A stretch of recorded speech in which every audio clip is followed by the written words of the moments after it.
This morning, the Taliban say they finally control all of Afghanistan. Their forces claim to have seized Panjshir, the last major province not under Taliban control, located just north of Kabul. The apparent victory comes on top of growing concerns over the fate of Americans and Afghans who are unable to leave the country. Charlie D'Agata is in Doha, Qatar, where hundreds of evacuees are waiting to leave. Charlie, good morning. Good morning to you, Vlad. Yes, we're having competing claims here in Doha today. What exactly is unfolding in Panjshir Valley? The Taliban, as you said, claiming total victory. The resistance say they're still fighting. The pictures on the ground suggest it's all over.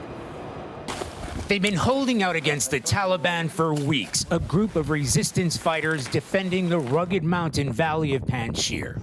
After surrounding the region, the Taliban intensified fighting over the weekend and have now raised their flag in an apparent sign of victory. The resistance group's leader, Ahmed Massoud, made a plea to the Taliban that he was now open to peace talks if the Taliban stopped its offensive. When we interviewed him in May, before the Taliban takeover, Massoud said he and his forces would fight to the death. If the situation goes toward a war, we'll be announced it and we'll be ready. I fight for it, and I'm ready to give my life for it. Amid the Taliban solidifying their control, senior Republican Foreign Affairs Committee member Michael McCall accused the group of holding Americans hostage. 6 airplanes with American citizens on them as I speak, also with these interpreters, and the Taliban is holding them hostage for demands right now. The state has cleared these flights, and the Taliban will not let them leave the airport.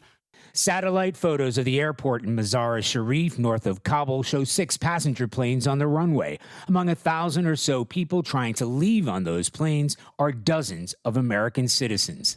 All the Taliban would tell us is they're looking into it.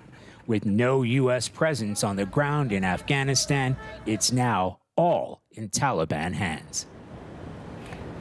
Now, the Taliban say they're getting ready to announce their new government soon, but they've been saying that for days now. As far as elections, in their words, that's not in sight for now. Secretary of State Antony Blinken is due to arrive here in Doha. This country has been critical in the evacuation of tens of thousands of people from Afghanistan. Dana? Charlie D'Agata in Qatar. Thank you, Charlie.